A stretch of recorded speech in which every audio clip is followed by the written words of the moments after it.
Surprise. Boo. Bet I caught you guys off guard, didn't I? You guys thought I was gonna let the music play out, let the whole thing drag on, da da da da da. But you know, I'm here. I'm ready.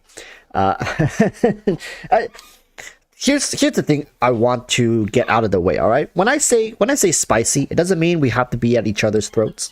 All right, don't get it the wrong way. Don't get it twisted. I'm not here to have a blood battle with you guys for like the for my clan, like something like that.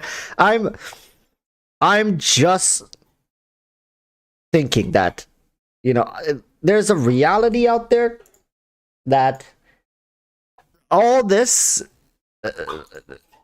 like there's a reality that we're both right is basically what I'm trying to say. Okay, so if this is that reality, whether this is the reality I'm right or this is the reality that you're right, we'll see. But I'm assuming most people won't agree with me, but you know, let's hear the discussion first, right?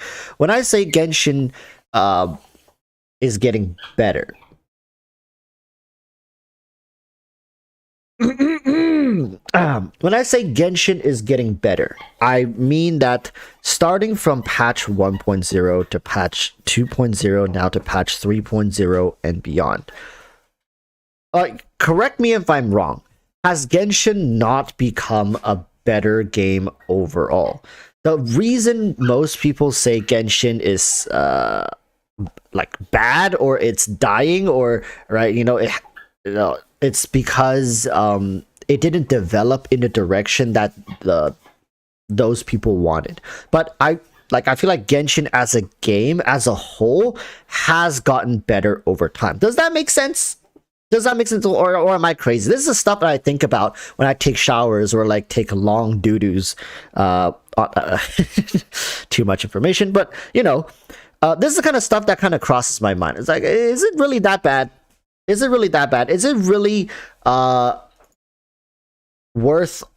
Not worth. Does it really deserve all the hate and the negativity that people throw towards it? No, I get it. Nobody is forcing you to say it's a good game, right? You're entitled to your own opinions and whatnot. If you feel like the game is just not a good game, you are free and entitled to that opinion, right? But I think it's very emotionally charged when people say like, oh, it's a dead game, or oh, this game's gonna be dead, or this game sucks, right? Like, by what metric, right? What are we measuring this by? Right? Is this like user 69420 criteria, or is there like some sort of general? And I think this is one of the big issues, right? There is no general criteria. There's no grading paper we can go with a checklist and be like, does it tick this box? No. Yes, no. Okay, 2 out of 8 or whatever the hell, like bad game. And then you have a chart over here.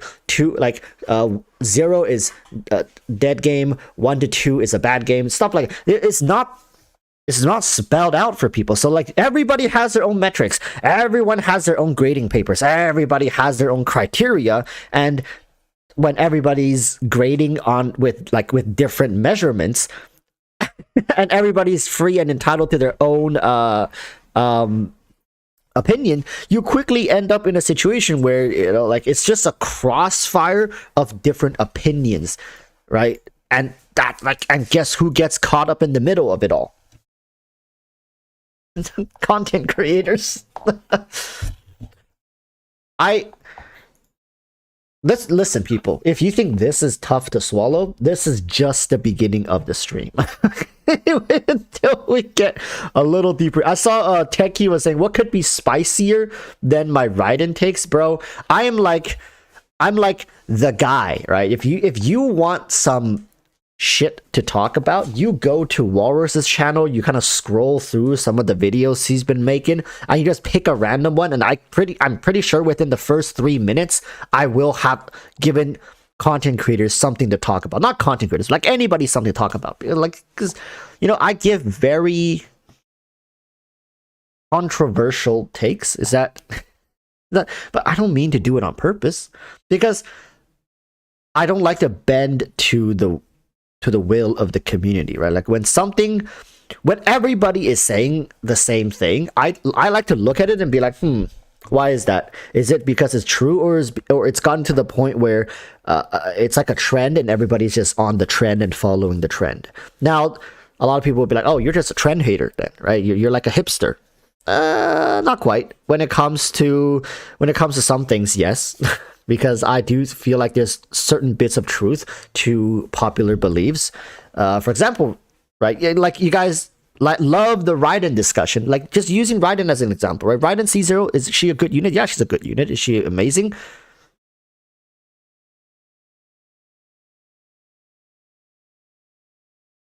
But anyways, right? It's the group believes that, and after I experimented, or I went in the beginning following the group, I was with you guys. Okay, I would listen. I was with you guys. It wasn't like the day one I was sitting here being like, no, Caesar Raiden is overhyped. But I was with you guys until I wasn't. Right? I was with you guys till I wasn't. I think that's the best way to describe the deviations I've had with the general consensus of the community. It was similar. It was a similar case with Yoimiya. When Yoimiya first came out, I was looking at her kit. I was testing out. This is another controversy that I had when Yoimiya was first coming out. I said, she's likely gonna be a good character. Didn't age too well. She was not good. She was like okay. Raiden is like a good character. She's a great character, actually. I think the grading system should be amazing, great, good, okay, or average, below average, bad, terrible. Maybe that's a little too, but I feel like we need this kind of what is that like?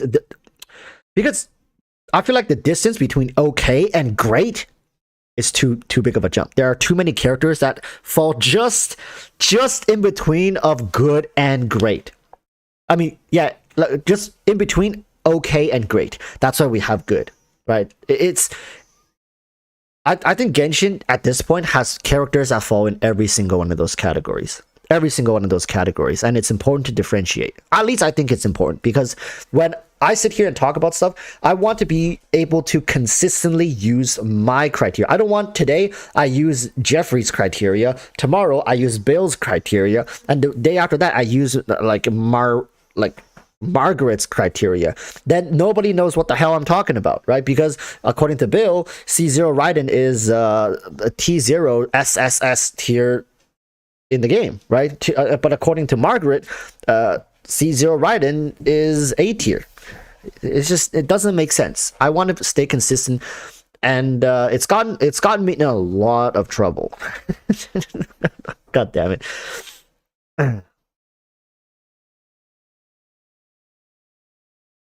If listener and speaker don't have that, I think one of the key things people need to understand what the speaker is grading something on. If listener and speaker don't have that lined up, then you get a mess. Thank you. Is that Kathy? Kathy? I think Kathy. Thank you, Kathy. Like it's that both parties needs to sit down and agree upon are we on the same wavelength, right? You don't have to agree with my point, but are we at least looking, seeing this eye to eye, so then we can proceed talking about this from we can take off from the same starting point, right? It's so bizarre to me, and I think this is something that people develop over time. I don't know how old you guys are in chat. I'm sure there are some people in chat that are teenagers, right? 17, 18 maybe. And there are some people in chat, probably 20, maybe some 30-year-olds. But this is definitely something that I've noticed. It's very difficult to teach this. Very, very difficult to teach this. You can't sit a kid or a teenager down and say you need to process information like this to have a productive conversation. You have to. No, it doesn't work. It never works. This kind of stuff is like intuition. Over time, it just happens. right? So that's why in this space in Genshin, a lot of people say it's a fruitless endeavor to try to pursue some sort of truth for tier lists. I mean, it's not just Genshin. Any game is subject to this issue. Like, you can go to any video game subreddit or any discussion subreddit. It's like the same with politics. It's like a wait, this is getting a little too big, but let's dial it back to Genshin, right? It's because the internet is such a free space. Nobody needs to be public. Nobody knows who you are. Nobody, like, there's no credibility. There's no consequences. Essentially, there's no unless you see getting hurled slurs and getting called names on the internet, consequences. But apart from that, you're free to do whatever the hell you want. And that's where a lot of this stuff comes from. Like, if I show you guys my comment section, and a lot of people also, there are people who DM me and be like, "Yo, Walrus, it's not cool for you to censor my comments." But I remember I showed you guys a couple of these comments. Like, some comments are very, very yikes, bro. Like, I don't know if I can even show it. I might find one and I'll read it to you guys, and I'll just skip the bad words and let your imaginations fill it in.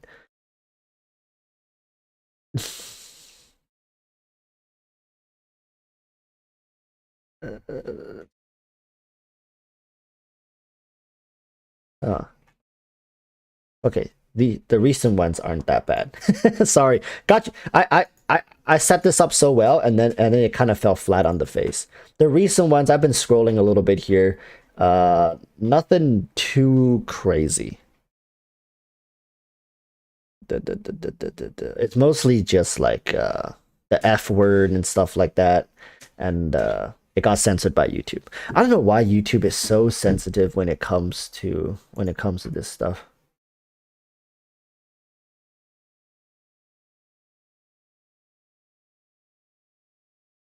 It sucks. I don't know why. I don't know why. Anyways, back to the discussion.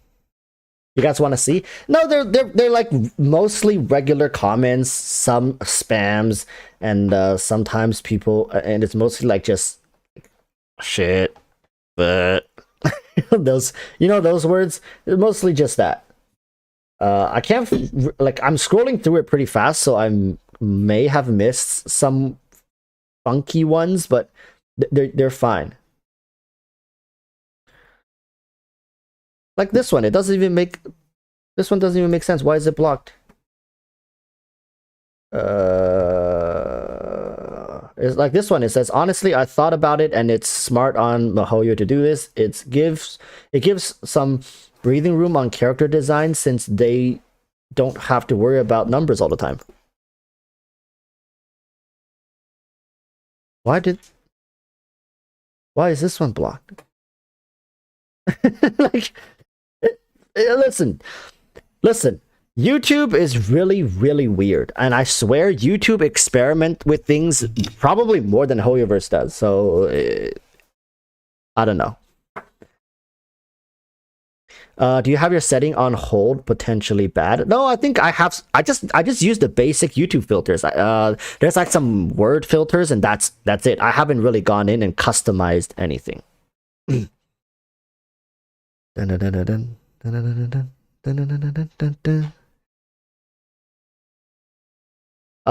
Stono Sapien is asking, Wanderer or C3 Raiden, or fail in the weapon banner again for engulfing lightning. If you're saying C3 Raiden, I'm assuming your Raiden is already at C2, which I think going for C3 is just extremely redundant. I'm also assuming, Stono, that you have the catch at R5. If those two things are true, then I think you could go for the Wanderer if you see that character embodies a playstyle that you enjoy, or I'd say just save for a character that you think you would enjoy, or say for Yelan C6 if you're like a super meta player. Like those are the only options right now. Like if you're an extreme meta chaser, like saving for Yelan constellations is pretty damn hardcore.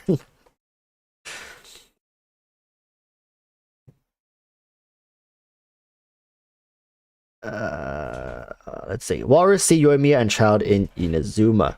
Walrus, they should add more option for mod menu. It too limitless, like limited. Like basically, there's not a like there's not enough like control, right? I know it's like the options we get to monitor and stuff. It's incredibly. It's a lot of work. I'm just saying it. The automated systems are too sensitive, and they don't add any more apart from the ones we have right now. So we just end up we end up just running around and like having to do is it like really moderating chat is like a part-time job. Really is. Why do you think people are saying Yelan is overrated? I hear so many people saying Xingqiu is better than Yelan, even when Yelan has cons. Okay. So one of the main reasons people say Yelan is overrated is kind of like a similar thought process for me and Raiden, right? So it's about input and output. I know people hate hearing me saying input and output, but essentially what it boils down to, their thought process. I've actually argued with somebody in Discord, so think again, I'm a pro, okay? Somebody came to me and was like, dude, stop overhyping Yelan, she's not that good. And then I had a whole like essay argument with them. But anyways, they're basically what they're saying is that Xingqiu is a 4-star unit that does similar things to Yelan, and what's most important about Xingqiu and Yelan is not the damage they do, but the hydro application they provide, right? And how consistent it is. So while Yelan goes more in the damage department, Xingqiu has like a semi-defensive role to play in teams. And back in the day, you were able to get away with running Hu Tao with no healer and Zhongli with double Geo and a Xingqiu, because Xingqiu actually provided some damage mitigation if your Zhongli was a C0, so you couldn't have full shield uptime or whatever, and Xingqiu's swords could heal you, even though it's very, very little, but Hu Tao likes that, right? So by that metric, Xingqiu actually offers unique things from his kit that Yelan Yelan just can't match. And yeah, you could argue back like that, oh well, you know, Yelan does big PP damage, but then they'll be like, well, my Hu Tao takes care of that. And I don't really need that damage. Any damage, like for example, it doesn't matter if you clear the abyss 36 star, if you clear the abyss in 12 seconds or 2 minutes, it really doesn't matter. You're still getting 3 stars, right? So by that argument, any amount of resource that like pass, because I remember the abyss 2 chamber clears under 3 minutes is it under 3 minutes? Under 3 minutes, that means 3 stars, right? For Abyss 12. So that means any amount of damage that pushes past that is just wasted. It's actually, like, if you guys think about it, it's actually just wasted. It just goes into the void and poof, and disappears. All the resources, the grinding that you put in, meaningless. Technically meaningless, because by all metrics of the game measuring this stuff, it doesn't matter. You can clear it at 2 minutes 59 seconds, and you can clear it at 5 seconds for all I care, or for all the game cares. They don't care. You still only get 3 stars. There's no leaderboard. There's no record of it unless you go to like some third-party record maybe, or you take screenshots and share it yourself. There's no like way for any of this to matter. Walrus, so most constellations are meaningless. I mean, yeah, like, if we look at it like this, it is meaningless. And that's one of the biggest arguments people have towards Yelan versus Xingqiu, saying Yelan is overrated because the game doesn't need a character like that. Right? It's excessive. It's too much. But once again, just like Kathy mentioned earlier, this is the issue, that we're not even arguing the same point. You know, it's like...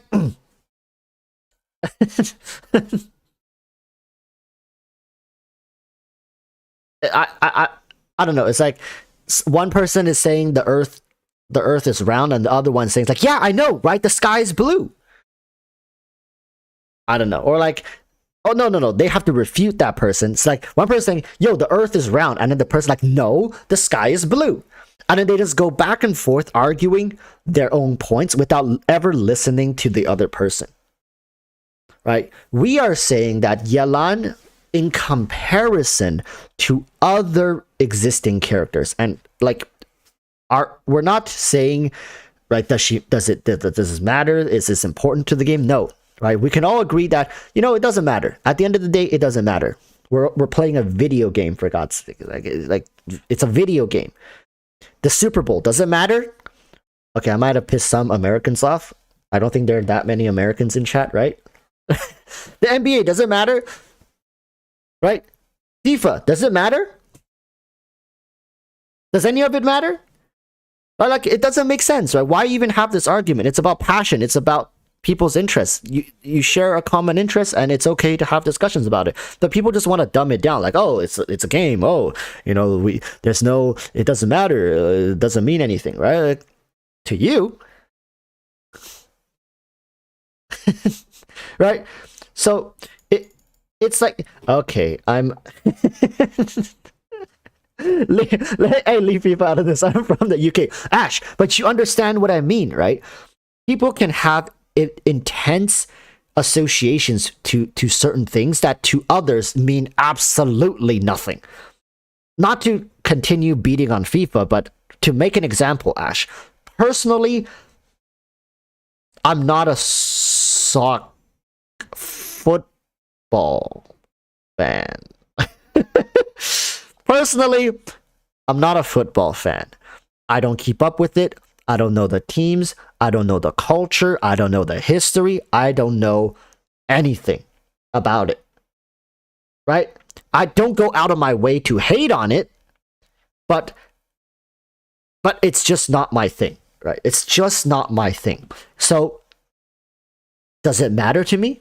Like, when you come and ask me, when people are crying, like, they're bawling, screaming at the top of their lungs, cheering for their country's representative or whatever. Like, to me, that's a foreign emotion. I cannot, like, I can understand it to a degree, but that kind of passion is so difficult to associate with anything else, right? Like, maybe you have kids and you see them grow up and you see them graduate, you see them get scholarship. That maybe, you know, that kind of excitement can rival that passion that like when your team wins. But you see my point. To me, that doesn't matter, right? So when I if I have to talk to somebody else about this topic, I won't just dismiss it and be like, yo, you know, I don't care about this, right? You know, Walrus, don't care about soccer, therefore it's irrelevant. It sucks.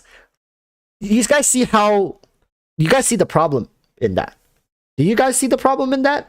Like, that way of thinking. But that's how people behave on the internet with Genshin.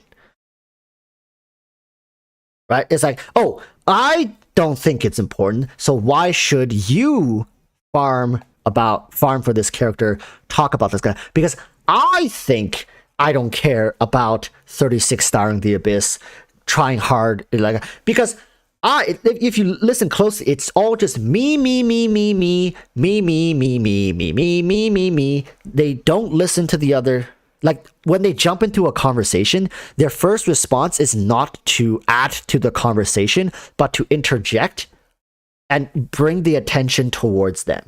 And this is a big problem. Like, this, especially when we have like different mains as well. Like, we got the Ganyu mains, we got the Ayaka mains, we got the Hu Tao, Yoimiya, all these different mains, all sectioned away.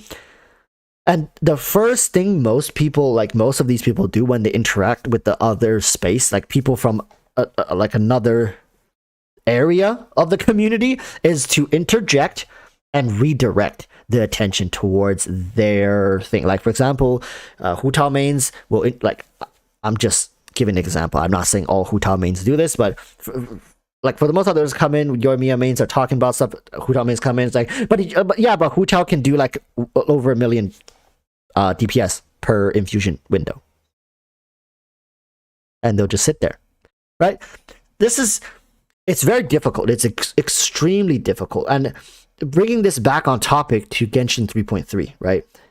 I think Genshin 3.3 compared to Genshin 1.3, Genshin 2.3, I think Genshin 3.3 is a step up. Okay? It is a step up. And I find it difficult for, like, as much as I find it difficult to argue with people about Genshin's improvement, I'm willing to sit here and still listen to what people have to say about it. Shroflu's like, hello, Chi Chi Battery Man. I really need to get a Chi Chi Battery sticker for for my stream, so the channel members can at least spam it. It's quite something.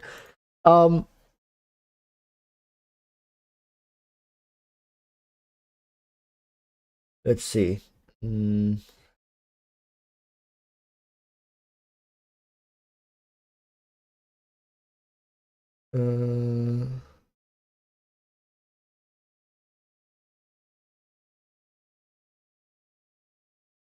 Let's see if I can find. It's so hard to find the comments that I've read.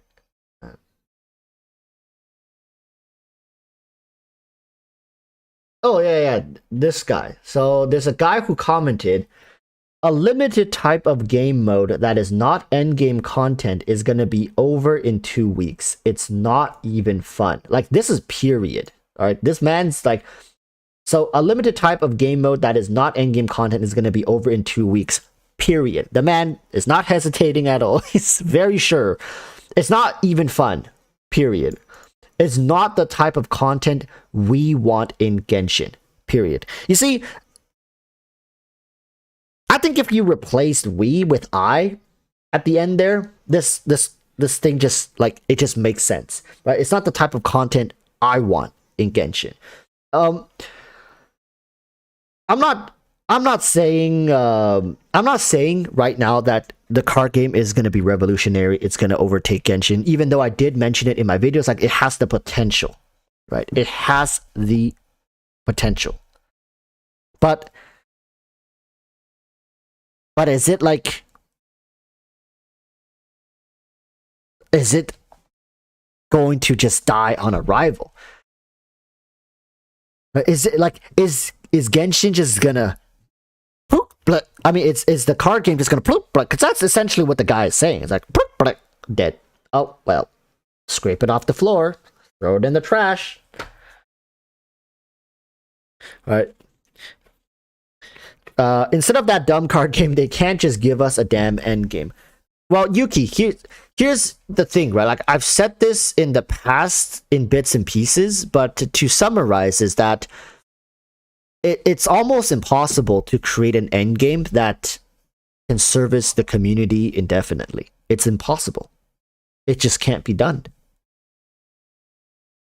And if Hoyoverse creates permanent content, they want the longest shelf life possible. Does that make sense? If they create a new permanent game mode feature, they want it to have longevity. Now, I want you to tell me, honestly, I want you to tell me, do you think a new raid mode where we can go and fight a boss every week, or something with friends, with guilds, or whatever, like whatever feature that they can come up with that is endgame combat, do you think that's going to outlive a simple card game feature, like a game mode?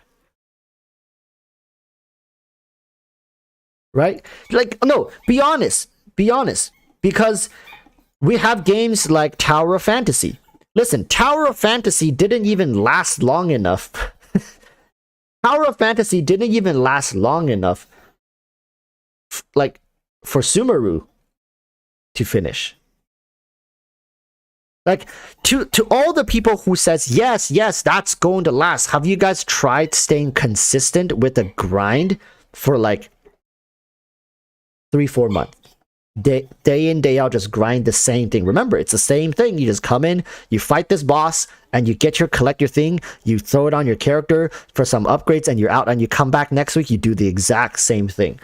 Like, look at all the traditional games. that has come and gone. Same with what was the other game? Lost Ark. Lost Ark.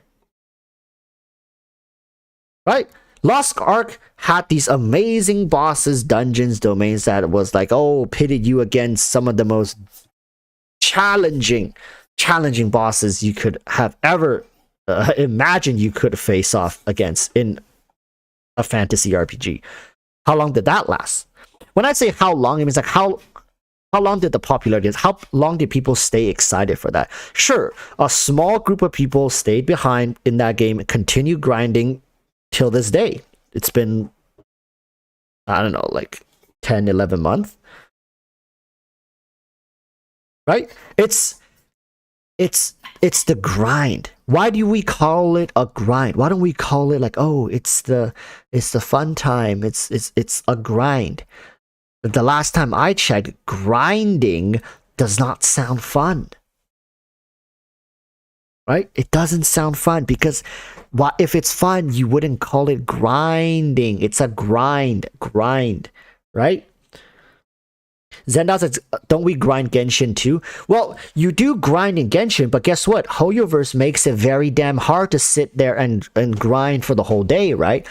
Realistically, how long can you grind meaningful content in Genshin in a day? Meaningful. Maybe 40 minutes? 40 minutes? Maybe an hour if you're slow and you stretch it out and add a little more things, like you want to kill every like region's monsters. But remember, I said meaningful grind. See, Honkai has less players because too much grind. Yeah, people don't want to grind.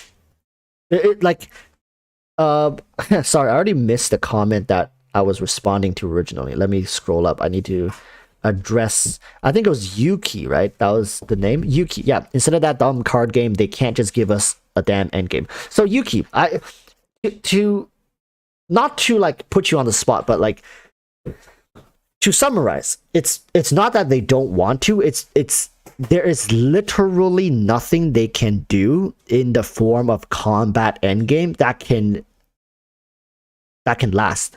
I guarantee you, I don't know how I can prove this, but if they release the card game mode versus some random endgame game mode, both permanent features, there is no endgame game mode that currently exists, like in other games that they can port over or something. No feature or design that can outlast something like a simple design like a card game. And you might find that very difficult to believe. I guarantee you, people are gonna, in the beginning, people are gonna be super excited for maybe like the grinding, maybe the raid, maybe the boss. More people will talk about it. People get more excited for it. The first wave is gonna be so hot. Like people are gonna be praising the hell out of that game mode. But I guarantee you, after like a couple months, that thing is just like nobody talks about it. Most people do it as a chore, and even more people would have dropped it. Because it's repetitive, it's a grind. The card game, even though the game itself is repetitive, but it has variance. No single game will likely play out the same due to the way the card games line up, like what card is played in what sequence and what kind of RNG you were dealt with. It's a different game. Why has games like Dota, Auto Chess, Hearthstone, League of Legends, CSGO, why have these games stood the test of time? It's because of the variance in their playthrough. No single game is going to be identical to the other. If you have a boss raid, once you memorize the boss's mechanics, it's swipe right, swipe left, stomp ground, charge, attack, move, break, shield, and then one-shot mechanic, rest, change into phase 2. Now it's airborne. You gotta shoot its wings. Shoot out the right wing. Dodge the left wing thunder strike. Shoot out the left wing. It falls. DPS. Now it's gonna release a damage over time. Stop damaging. Heal your character. Heal. Don't hit the boss. Once you get all that memorized, and that's a very complex boss that I just described, but like once you get all that stuff memorized, where is the variance? Oh crap, I messed up the mechanic. We team wipe. Let's go back and try again. You just described the Tory fight. No, but that's what I'm saying. It's like this type of content, although it's very exciting on arrival. Like, dude, I can spend 10 hours sitting there figuring this boss out, and I would love every second of it. But once I figure it out, it's like a mini game, and once I figure it out, I cleared it, I beat it. It's like a one-time enjoyment thing. I can't just forget about it. Sure, the fight is still fun for the next couple of times, especially right after I master it. Like, get that first, like, clear by myself, soloed it, adrenaline like rushing to my head, be like, oh my god, I did it, that's fucking incredible, right? But after you do it a second time, a third time, fourth, fifth, sixth, it starts becoming a real pain in the ass. Like, it'll get to the point where you'll think, oh man, I gotta do that boss before the weekly reset. It takes like 10 minutes, and that's if I don't mess up and then have to restart. Right? It's like, it's the same with like a dungeon crawler. Like, oh, go through this dungeon that is ever changing. You guys will be like, oh, but they can just make a game mode that's ever changing. That's gonna be an even bigger pain in the ass because you can't memorize it. You can't memorize it. So every week you have to clear this dungeon, which, yeah, you can get some Mora, some EXP materials, right? And if you're lucky, maybe even like some Primo Gems, right? Oh my god, you go open these chests, and there's like 8 chests in this maze, and each maze has chambers that has guardians guarding the chest, and you have to beat the guardians, and these guardians have like randomized buffs that you have to dismantle, and you construct a team on the spot to take on these monsters, and you pick out buffs that you can get, and you can pick out debuffs for them, and then you can fight them, and after you beat them, open the chest. There's a chance, there's an RNG factor. The chest could be like a silver chest, gold chest, or like a diamond chest, and then if you get a diamond chest, you can get some Primo Gems, you know. And then there's like 8 different chambers, which takes you like 30 minutes per week that you have to like go do this. Trust me, in the beginning, it's amazing. It'll be amazing. You will like love it so damn much. And you can like, and at the end, the final boss is like a weekly boss that you have to fight with like certain buffs to it. And you get buffs too.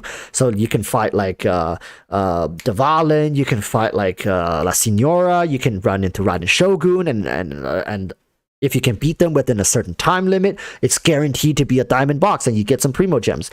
Sounds fun, right? Sounds fun until you're doing it for like the 20,000th time, and you're so sick. You're just so sick of it. Trust me, like, it sounds fun now. Like, trust it. It'll get to you. It'll get to you.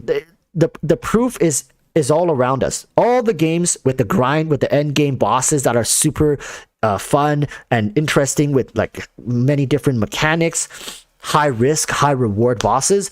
None of these games really was able to hold their audience long enough. Like, name one. Like, just name one of these games that was able to hold. For example, what's that game that came out? The Soul series game. Blade and Soul. Blade and Soul is dead. What do you mean? Blade and Soul, by its second year, was already like in its decline. Genshin in its second year is like somehow growing. Right? What's the soul game that what's the soul game that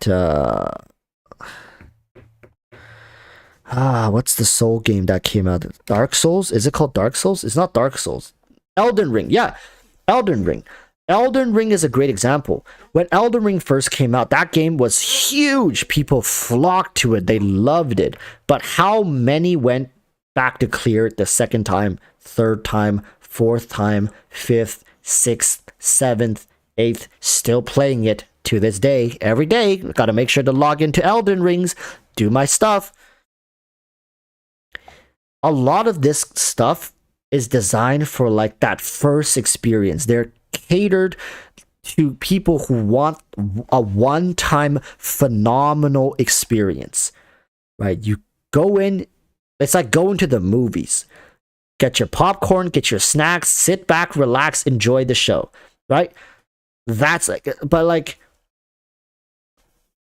Genshin is kind of like sitting at home, binging. No, sitting at home watching a rebroadcasted TV show. Does that make sense? Does that versus like Elden Ring is like going to the movies theater for like the most anticipated franchise movie comeback or prequel or sequel or whatever. It's like watching Avengers Endgame. That's like Elden Rings. But then Genshin is probably like watching a broadcast of The Office. Okay? Is it as exciting? No. But is it entertaining? Yeah, like you're probably doing something else while it's playing in the background at times. Like you watched it before, you know what's like, you know roughly what episode's gonna have what, and then you get up, go to the kitchen, maybe grab a coffee or a hot cocoa while the thing plays in the background. In Avengers Endgame at the theater, you're holding your piss. You paid $25 for that ticket for that seat. You're holding your piss till Captain whatever finishes his speech, or maybe just at that point just wait until the end of the freaking movie, right? That's the fundamental difference, is that Genshin is designed to be a slow chipper. It's designed to just be a lukewarm experience. Okay, it's designed to be a lukewarm experience, while a lot of these other titles are designed to be like burning hot. Like, oh my goodness, I'm so overwhelmed. It's so intense. My God, it's like this is the stuff, man. But how long can you sit in like scalding water? Right? How long can you sit? For example, have you guys been to the hot springs? Like, have you guys been to one of those really, really, really hot springs? Or have you guys been to that friend's place who has a hot tub that's just a little too hot? I'm sure you guys all been there, right? That one guy who's like, bro, I just got a hot tub, yo, I gotta come check it out, and then the dude just fills it up with like boiling water. and that's an analogy. I'm hoping you guys understand what I'm saying, is that Genshin is designed to be a lukewarm experience, whereas a lot of these other titles, they hit you with the intensity head first, while in the beginning, when you first jump into a nice hot tub, like well-temperatured hot tub, you're like, oh, this feels great, this feels amazing. But after about like 15 minutes, you start feeling weak. After 20 minutes, you started to feel like, you know, it's not as comfortable as when you first jumped in. By the 30-minute mark, you're like, okay, let me just hop up. Like, we've all done this. I'm just gonna hop off onto the ledge. I'm gonna sit on the ledge, but my feet and legs are still in it, but my body is out of it. But and then we go through that phase where you kind of, okay, now I'm feeling a little cool down. I jump back in, and I hop back out, and I jump back in, and I hop back out, and I get up and leave. Okay? So that's actually pretty much the experience with these other games, right? Like, think Tower Fantasy, think Elden Rings, think like, and any of these titles that have come out in recently, even in the past as well. Like, that's been the experience. But it is very, very rare. And I'm coming to you guys holding back tears. I'm telling you guys, it's very, very rare for people to stick to a game for like 2 years. That's crazy, man. Tech Device says, well, so how is doing mundane daily conventions fun? Why not have a daily routine dungeon for Mats and Primos instead? Nobody said it was fun, Techie. Have you realized? Have I used the word fun this whole time? I knew someone was gonna say. I've been waiting for somebody to mention this. Thank goodness I don't have to keep filling in dead air with dumb metaphors. Now we can finally move to the next step. Nobody said it was fun. Is it fun sitting in lukewarm water? Don't think so. Satsu says, I play WoW for 20 years. I think WoW's success was because, one, lack of competition at the time, and two, the community. The community. So I think like Genshin, in a weird way, fulfills both of these requirements for a long-lasting title with big success. Because point to another game in Genshin space and genre that can compete with Genshin. Right? You guys can point to, like, you can combine many different games together and maybe they can rival Genshin. Maybe you can point to like Final Fantasy plus Tower of Fantasy plus World of Warcraft plus League of Legends plus like like all this, like some other games, and then combine them and be like, well, then they kind of have what Genshin has, because Genshin has the quality in the character design, they have the quality in the ambience, the music, the atmosphere. I'm not gonna say story because Genshin's story is hella weak. If somebody, like, I'm ready to throw hands with people who wants to claim Genshin has like some of the best fiction writing in like period. I will destroy you. I will demolish you. I will, put my life on the line to fight you if you come at me saying Genshin has like amazing fiction writing. Genshin is passable at best when it comes to fictional writing of all time. Okay, but I will give you guys, music. I will give you guys character design. I will give you guys, general quality wise, Genshin has everything beat. One of the good things about Genshin is that the UI is non-cluttered. They don't freaking shove pop-ups of like pay $3.99, $1.39, $0.99 like packages in your face every time you like have a exchange with some NPC. These are all the strength of Genshin, and it's very difficult for other game titles to rival this experience. In exchange, what Genshin wants from players is game time. Okay? Genshin wants game time. Their only purpose is for you to continue playing the game. Now then, you might be asking, well, Walrus, that's a conundrum. If they wanted me to play the game more, why not give me a reason to log on or stay in the game longer? Because, dummy, I'm about to have an aneurysm. Because, for the same reason I told you guys before, they cannot create an artificially grinding environment for you. Okay? Listen, this is very important.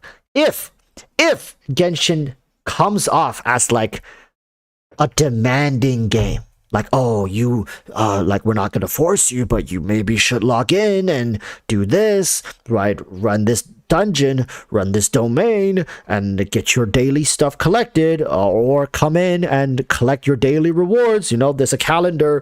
Come in and collect your daily rewards. It's very important. And then you gotta like go to this guy and then go do this puzzle. Make sure to do it every day. That will be detrimental to like how people interact with Genshin, because right now there's an illusion, right? There's an illusion happening. It's very, very masterfully crafted because it's a paradox. Essentially, it's a paradox. Let's see if I can word it from my head to you guys. Okay, it's a paradox because we all think Genshin is free, and like it's so free to play Genshin. It respects your time. It doesn't intrude. It doesn't impose upon you.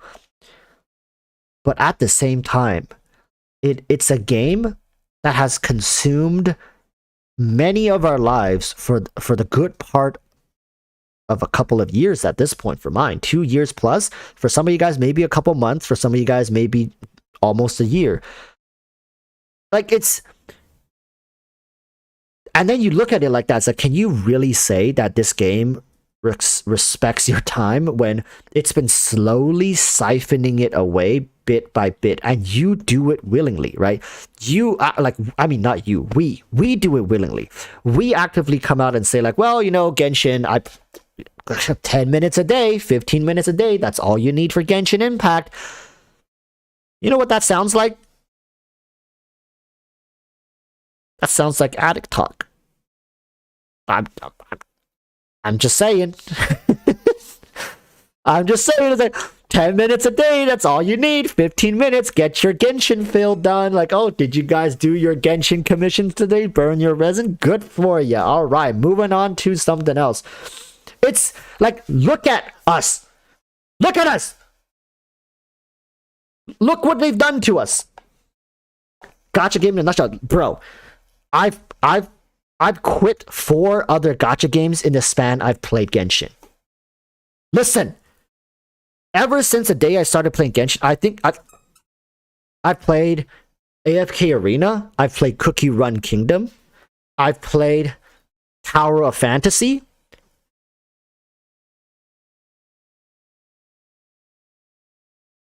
I think there's one more. There's one more. There's one more in there. Where's my phone? Where's my phone? Oh, there it is. Thank you. Wait, there's one more. There's one more. There's another gacha game somewhere in here. One Piece Treasure Cruise. That's a gacha game.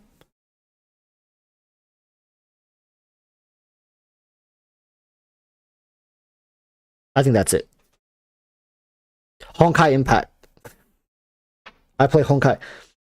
That's 5 games, and there's 2 other games that I've played that I've also dropped, which were not gacha games.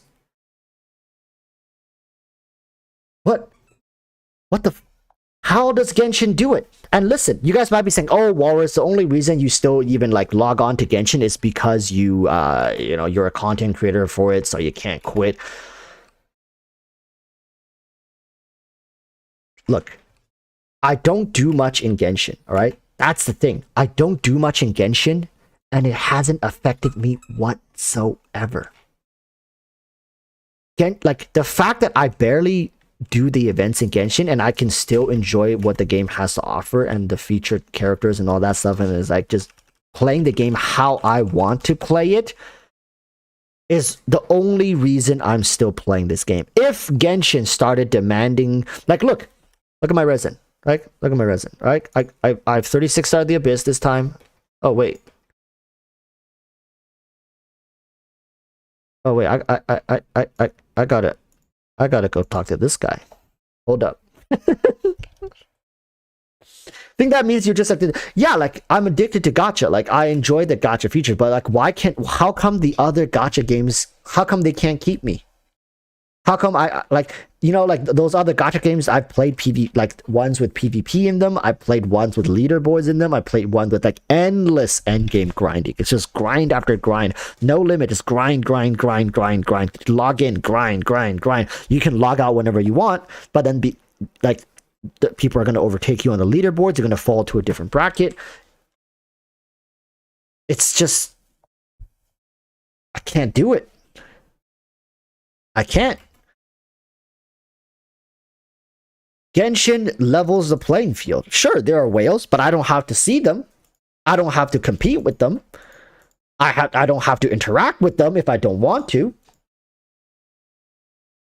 Yo, Lieben, please, can you give me my stuff? Let's see.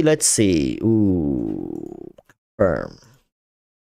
I have thousands of this stuff. I've been collecting this stuff as I walk by them. It's like Genshin finds very creative ways to get you to do stuff without making it feel like they're asking you to do it. It's bizarre, man. Like how they've not cultivated, but like how they've carefully designed the game to be something like this. It's very masterfully done. If you tell me, like, let me put a finger on exactly how they did it, I don't know. Like, I can try to explain it. Is it the polish of the game combined with this nonchalant approach in like it's like Genshin plays hard to get, man.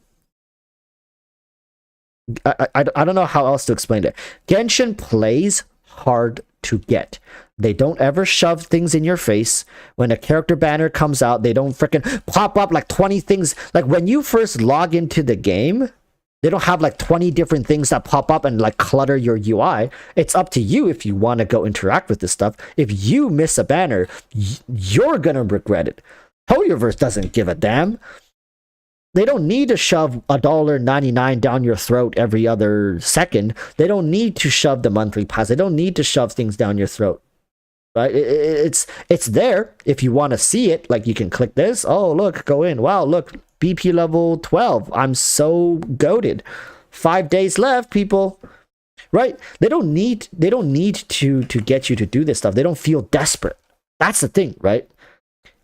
Genshin, like Hoyoverse as a developer doesn't feel desperate. All these other games that I play, man, like I swear to God, it's like the developer has to come up with $20 billion for a ransom, or like somebody has the CEO's child as hostage and they need to like collect money ASAP by tomorrow afternoon. It's just the monetization is just right up there in your face. They don't even try to hide it. They just be like, we want your money. In exchange, we'll let you sit top of the leaderboard. No, it's true. It's true. They are so desperate for money that they just become blatantly obvious at this point. Like, I like money. I want your money. Give me your money.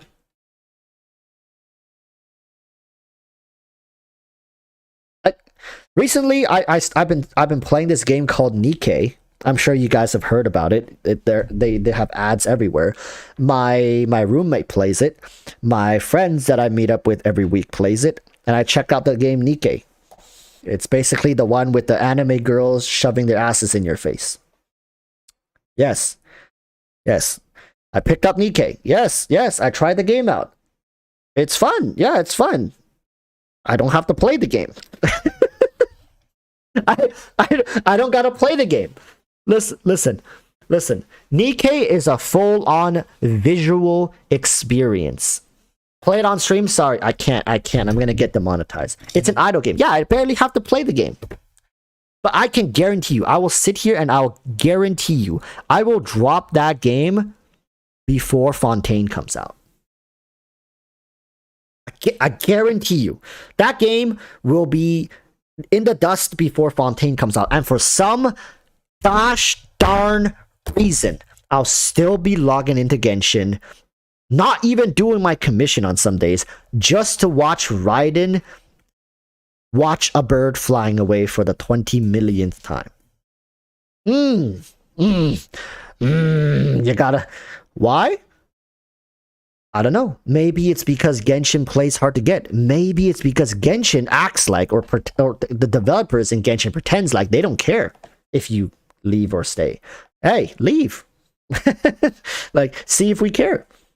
Maybe that attitude, maybe that general vibe just makes me yearn for Genshin's approval, yearn for Hoyoverse's approval. Like, have you guys realized how many people claims they've quit Genshin, yet they feel the need to come back every once in a while to check in?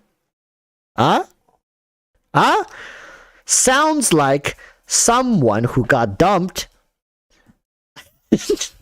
and comes in once in a while, be like, hey, yo, Patricia, what's up, girl? I was just walking down the street and thought I'd pay you a visit. How are things going? How are you doing? Good? Me too, man. Yeah, that relationship was toxic as hell. I'm good. No, like, really, it feels like that. It feels like you thought this was going to be something, but it ended up being something else, and now you're not a part of the picture, yet you feel the need for its validation, or you feel the need for, like, or the justification for you spending so much time or money on it, and now you check in once in a while to just reminiscent, or you're second guessing yourself. It's bizarre. I don't know what the hell Genshin's doing to people, man. Like, It's got people literally raging wars on each other via the internet over a fictional character's skin tone. Bro, what the fuck? What the fuck? Just like no one quits Twitter, no one quits Genshin Impact. I am not very active on Twitter, not because I don't want to, but because I'm just too scared of leaks. There was once, I think a couple patches ago, I opened the app, and the first thing was like character models of like a bunch of characters that I've never even seen leaks of. I don't know if it was a legit, but it was there, and then immediately just like force closed the app. I was like, oh, okay, I'm gonna go to TikTok. Gonna go to TikTok Shorts.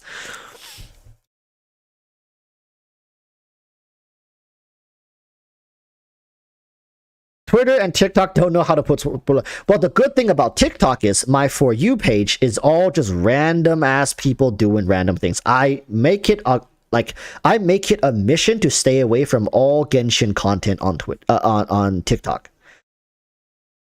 Like that's it. I go there to watch people do dumb things. That's it. Period.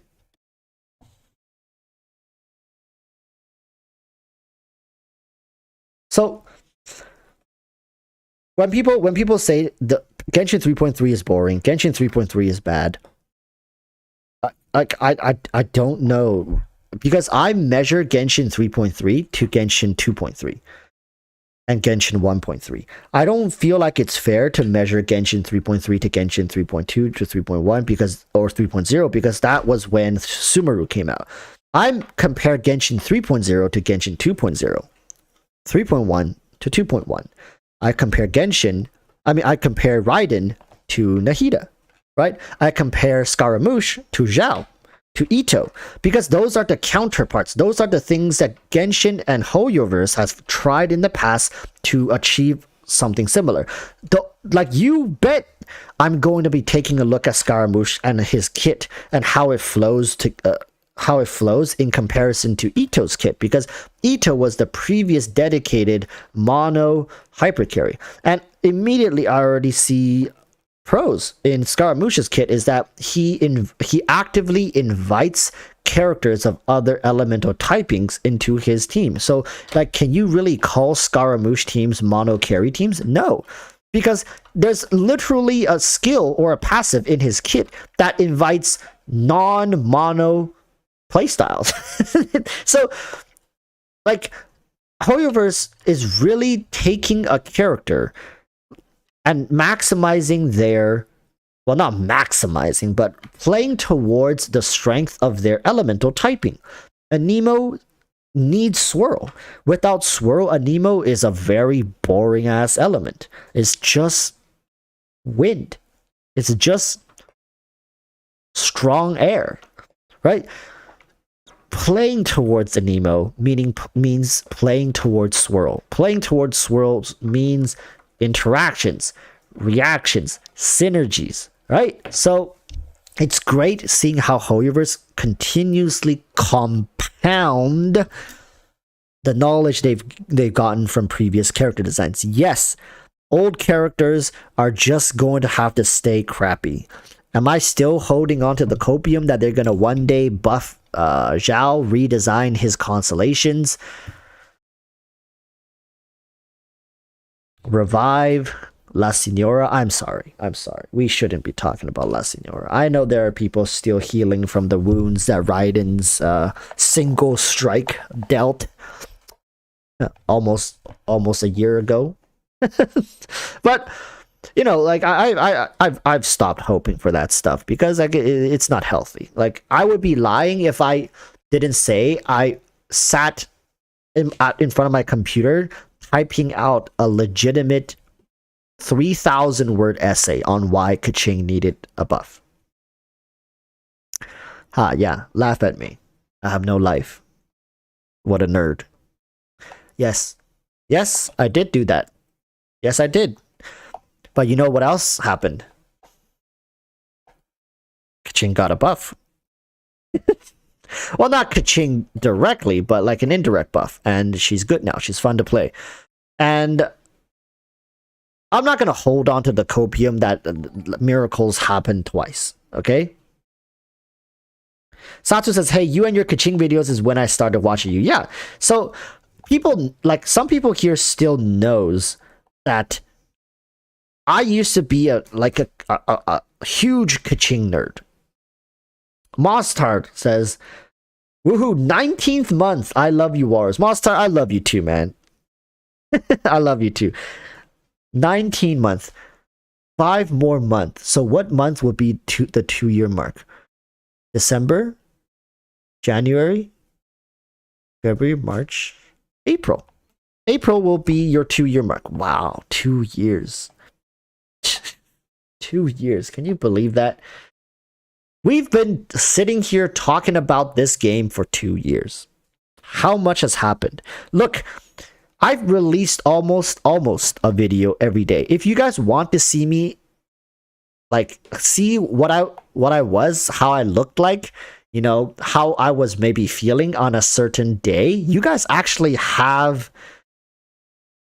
access to that. Let's see what I was, you know, I'm actually kind of curious. Now that I see Moztar's thing. What was I doing? How long? Okay, can you guys just quickly type in chat how long you guys have been watching me? Like, we can go back pretty far here, actually.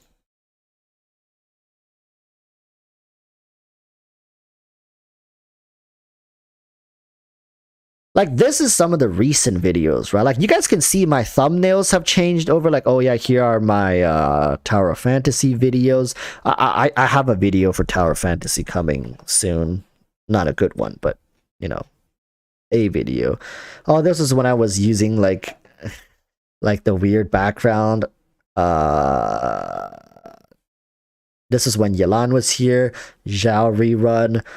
Like, we're just speeding back in time, chat. We're like, I don't know if you guys feel nostalgia, because some of these videos, when I was like, I kind of even remember the day when I made it, like the Ayato banners, so Ayato, Hootapole. I kind of stopped making Hootapole videos because I realized people don't need it as much. When it comes to views, like comparatively, these videos still do well with views, but I would only make one. Like, I think I made one recently, but it's only like when it's relevant. I can't really force it.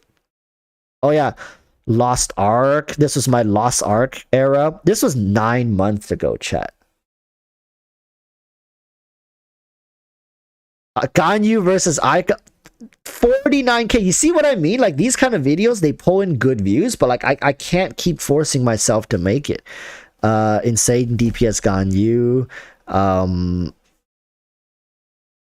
Outfit change. Oh, do you guys remember the outfit change?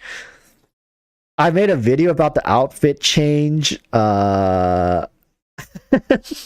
Kind of a clickbaity title. Why these character outfit changes could spell doom. Doom for what? Nobody cares. Do we still even talk about this shit? No. Oh my god, the tier list 69. Is that 69k? Oh my god, 69k. Somebody was just DMing me today in Discord saying we need to make another tier list after Scar. Yo, this is the community tier list. This is a tier list I made with you guys. Like, I used your input. This isn't the tier list I made just sitting here, myself talking. I gauged the room, and like, I was asking chat before we made final decisions. So this is your tier list, guys. I'm just saying. And it doesn't have a pretty like to dislike ratio. I'm just like I'm just saying.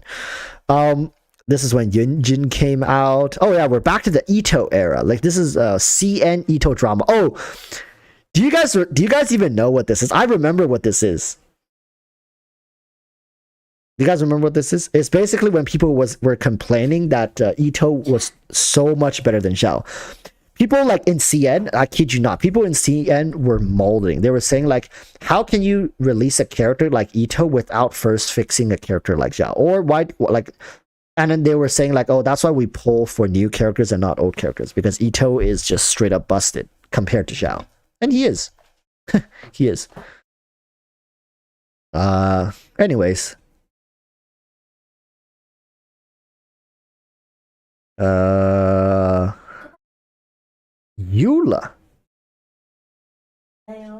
Oh no, this is her rerun. This is Eula's rerun. I was like, wait a minute. Eula was released almost 2 years ago. That's only a year. Toma. Oh, I was still in my old room. Do you guys? This is before I moved. All just crystallized. There's no variance. There's no offensive capabilities. And guess what? Geo has been mostly designed to be a... Wait a minute. Is anybody who's in chat here in chat right now? Riona, are you in chat? You are in chat. Riona, you are in chat. Riona, look at this. He will be DPS. Riona. What a champ. Riona, this is 1 year ago. Who else sees themselves in chat? Who else sees himself in chat? Let's see. I'm gonna mute myself. Let's see if anybody else is in chat. Huang Bei, Justin Brown. So like some of these people, like I don't see Ivy Land. I think I still see Ivy every now and then. Huh.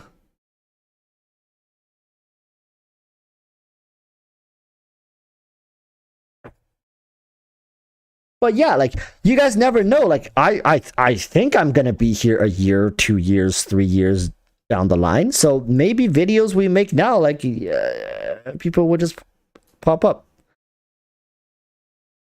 爵士黄瓜 says, I wasn't chatting in live streams back then. Just start chatting. Like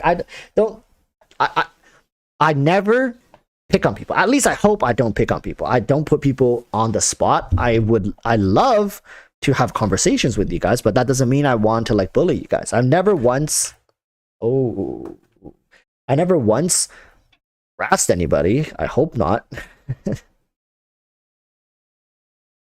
Apple Cats is gonna be looking back in chat right now after 2 years. Yeah, like I mean, this is just one video. We have so many videos, and that's just 1 year. There's another year to go.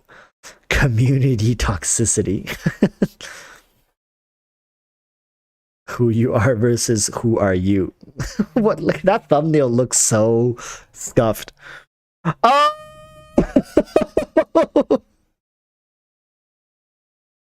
Yes, you've seen I have adorned the hat once again.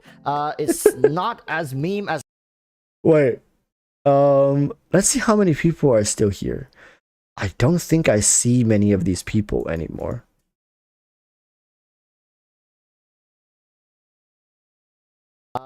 By chat here, we're live right now actually talking Huang Le. Yeah, I remember Huang Le. I think she got at a certain point pretty busy. To the future as well when we talk about Genshin characters. Do you guys see yourself? It's very short-sighted of us if we're just always looking at Flowcat. All right, Flowcat.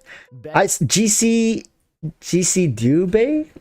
I think GC is still here every now and then.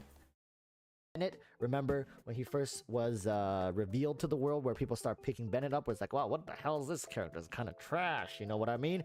Fast forward a couple months from then, those people shut up real quick when they saw what Bennett was really capable of doing. I'm not saying Kokomi is man. I think I gained even more weight from back then, dude. Look at my room. My goodness, look at my room. Going to go towards a direction of potential, right? There are certain characters in the game that have been released that were underwhelming at the time. Oh, good times. This is roughly when Kokomi came out. This is when Raiden first came out. I remember this part, like, oh. Look, I even tried doing the crazy. Do you guys know how long I take taking these photos? Like, take a screenshot, take a look. Not quite right. Gotta turn my head a little bit. Dude, it's quite like it's quite the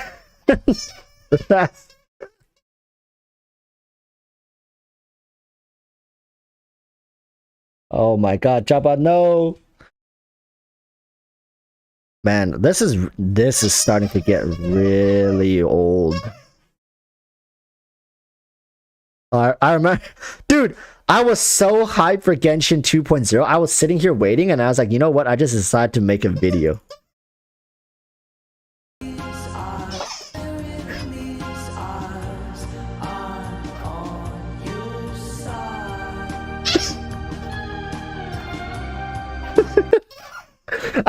I love this stuff. I don't listen, I need to do this stuff more. I need to do this stuff more.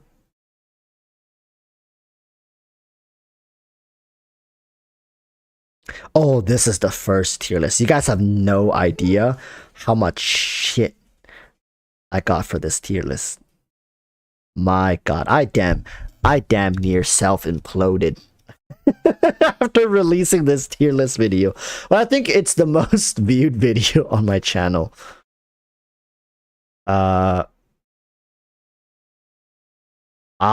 This is old. This is old stuff now. I was still using like custom, like other artists' work in my thumbnails. I was like including like this stuff like that, like this.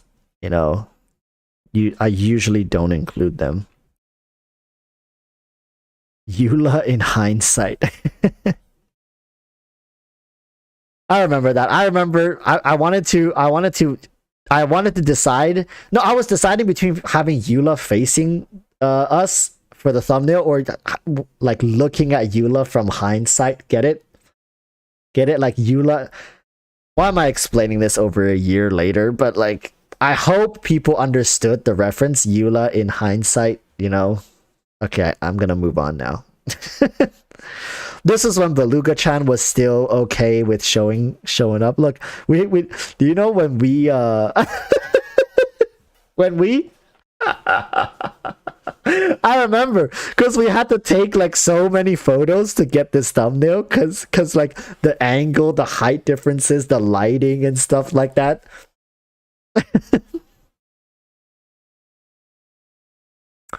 Yeah, this is me burning 3,000 resin. Good stuff, good times. Wow, the most underrated characters. I think it hasn't really changed that much, to be honest with you. Oh, my Genshin hide and seek video. Love that, love that. This is getting really, really, really old. Like these videos. Oh, this is the time I played dating sims thing with Noelle. Oh, we're back to the 15k specials. Genshin Impact Ultimate Challenge.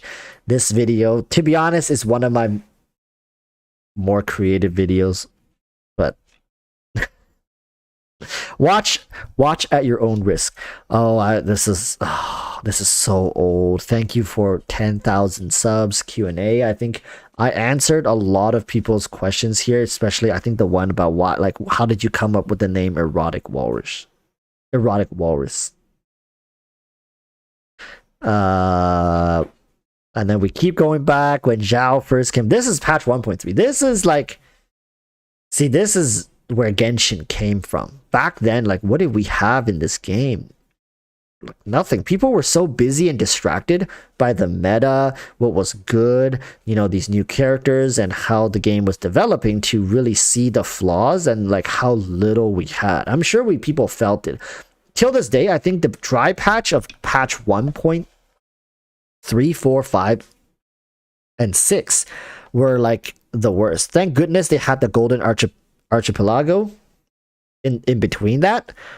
But like it was bad, man. Like if you guys look at dry patches now, they're nothing compared to the past. And they're gonna become less and less dry because we have like the card game, for example. Sure, you might not enjoy it, but it's something to do, man. At the very least, it's something to do. Back then, like really, it was collect mint or log off.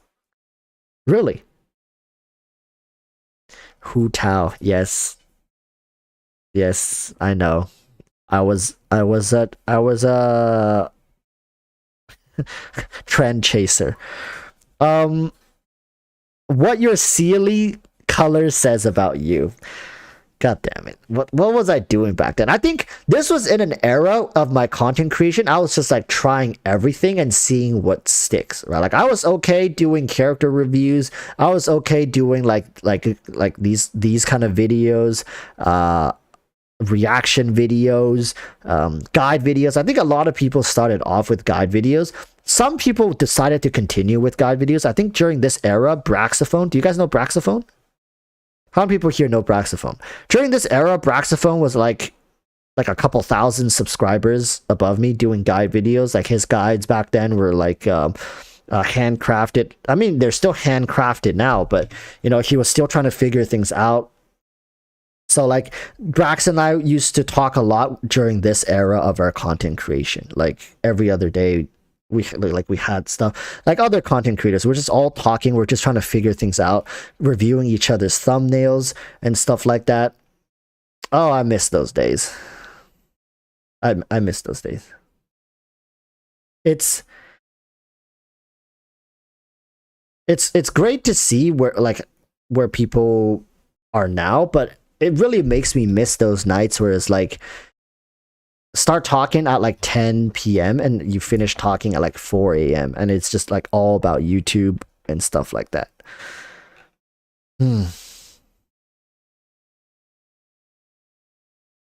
This is getting close to 2 years. It doesn't say it here, but this is getting very close to 2 years.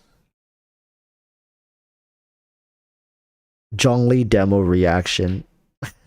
This is before I even got the lamp. Well, the lamp doesn't work right now because our place's Wi-Fi keeps cutting out, so it keeps just disconnecting. But yeah, this is before I even got the lamp. This was like roughly thank you for 1,000. I think I rambled in this one. Like I didn't know what to say. I had so much I wanted to say. I ended up repeating myself a lot. Kind of cringe. $1,000 spent. This is when my account crossed the $1,000 spent mark. Yikes. MTAS journey. Look, like back then I was getting a couple hundred views. I was pretty happy with some of these videos getting a couple hundred views. But yeah, like that's how I started Genshin. This was my first ever Genshin Impact video. And I remember the audio was messed up.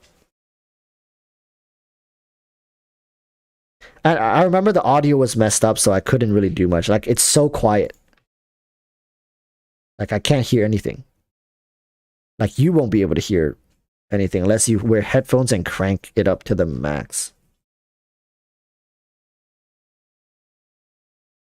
There's a fix for this down the road where MiHoYo releases. You guys hear that? And the content grind for newer players will make this issue less visible. You guys probably barely hear that, or you hear nothing. You can't hear it because my mic was messed up. Look, somebody even said it. What's wrong with Walrus volume? Yeah, so you can't. High quality video, and then these are my League of Legends videos. My League of Legends videos were made 5 years ago, man. So I gave YouTube a shot, but I quit because the League was just too toxic. But this video, 10 tips to use and abuse to get out of gold, somehow got 83K. Like, really, people, you never know. Like, if you guys want to start your YouTube career, it's never too late to start. This is 2 years of videos. We just scrolled through 2 years of videos. Like, look at how my thumbnail developed and changed.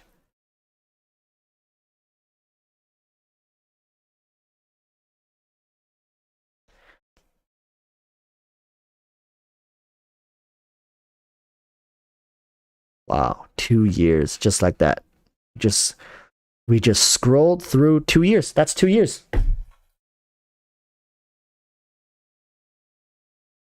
2 years.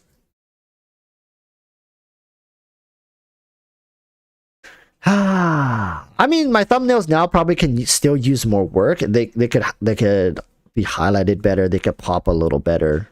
But yeah, Are you still a realtor? Yeah. Yes, I am. Although nowadays not as busy, so I'm more free nowadays. Being a realtor is the thing. Like it's not you're not guaranteed to like to have work. Oh, you're not guaranteed to have work. So sometimes I'll be very, very, very busy. Sometimes I'll be very, very chill. Like right now. Who can afford a house in Canada? I mean, not too bad. Not too bad. I think it depends on where you shop. Toronto, Vancouver, these centralized areas, you know, the major hubs. Of course, they're going to be expensive. But if you go inland, if you go to Saskatchewan, I don't know why I said it like that. I think I'm sorry. I don't know why I said it like that. But if you go to the inlands, it's not that bad. Miss the teapot real estate videos. Oh, those are good as well. But like those take so much effort and time to make, and people don't really enjoy them as much. It's okay. Everybody thinks Sask is a joke.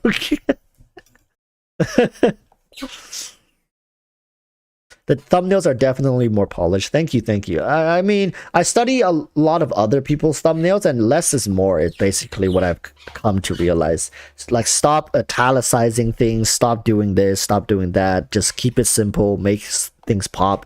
I try to keep it less wordy in the thumbnails. So if you guys have noticed, I try to like not say like an entire essay, write an essay in my thumbnail. It's just 3 words, 4 words, sometimes 5. Like phrases, statements usually works best.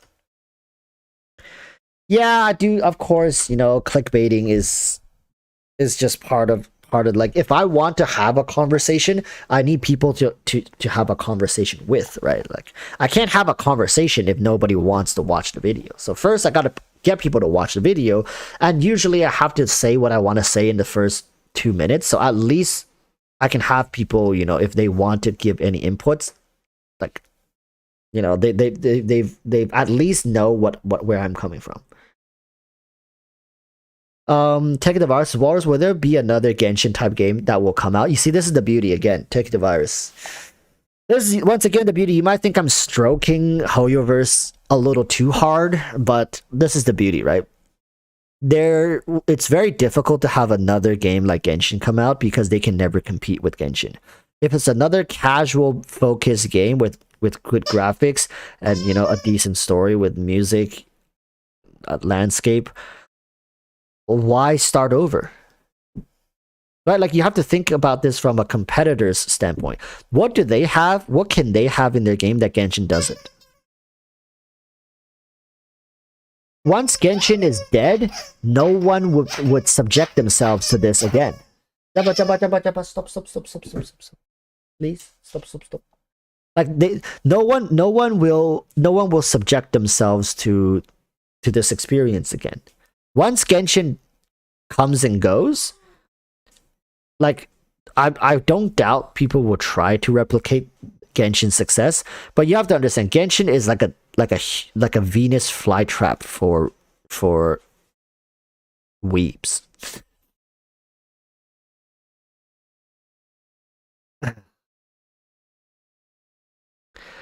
Take the Virus Walrus, a more meaningful daily grind experience. Keep everything else the same. I think it's doable, but the cost is too high and it's too risky. What's to say people will actually commit and move over? And it's like, I'm not trying to throw shade at people, but you know, when people tell content creators to be like, do what you want, king, I will always watch you, I watch you for you and not the content you make. Sounds familiar? You know, anytime a content creator comes out and like has a heart-to-heart with their audience, share some very heavy stuff, be like, oh, I'm so lost, I don't know where I want to, like, what I want to do, but I think I found a direction. You know, I'm just worried that I can't make you guys happy, you guys mean the world to me, you know, like those kind of videos. And then people come and say like, oh yeah, I'll support you no matter what, and then their viewership goes from like 1 million to like 20,000. Right? It's like, It's the same thing. Sure, we can sit here and say, well, that game would be great, but they're the ones who's going to have to pull millions of dollars out of their asses and make this game. And then it's up to us if we want to play and support it. And also, are we going to stay long enough? Right? Are we going to stay long enough to support their game?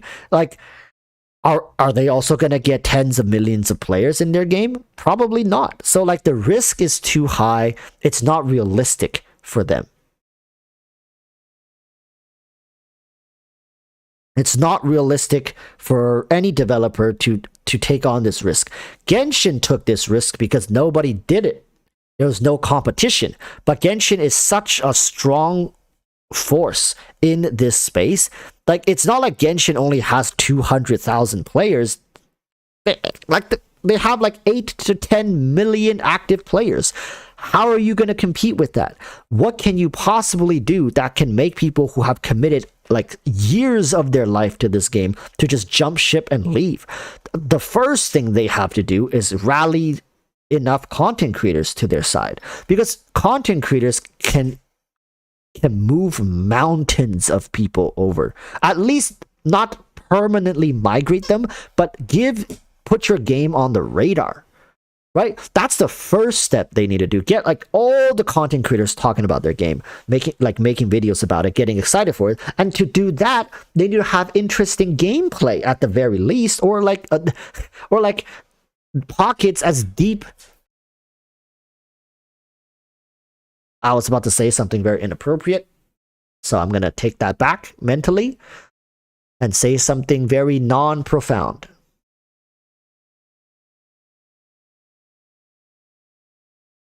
As deep as Elon Musk's pockets. they need a lot of budget to be able to force it to happen. And if you look at any game that has ever forced publicity their game, sure, they can have temporary success, a month, 2 months. But sure enough, once the money runs dry, you can't keep paying content creators forever. You can't pay content creators $10,000 per video to talk about your game. It's just non-sustainable, right? Eventually, you're going to have to stop. And when content creators stop talking about it, the communities move on. It's just too big of a risk to assume. That's why I don't ever see a competitor ever rising in Genshin space, because Genshin literally is a one-hit wonder. It's a hole-in-one. How are you going to beat a hole-in-one? You can't. The best you can do is tie it. Are you going to like bet your life savings on a hole-in-one? Like, you're going to hit a hole-in-one? Really? Like, it's like you walk to a golf court and you see somebody hit a hole-in-one, and you're going to walk up to him, take out your bank account, and put all your life savings on the table. It's like, I'm also gonna hit a hole-in-one, and in return, I keep my money. Does that make sense? Like, what is there to gain? You're putting in so much just to rival Genshin, but Genshin holds all the cards. They have all the players, and Genshin is still continuously expanding. How can a competitor ever come in? Tower of Fantasy was smart. If Tower of Fantasy tried to play the Genshin game, being casual, non-confrontational, laid back, chilled, relaxed, game would have just died on arrival.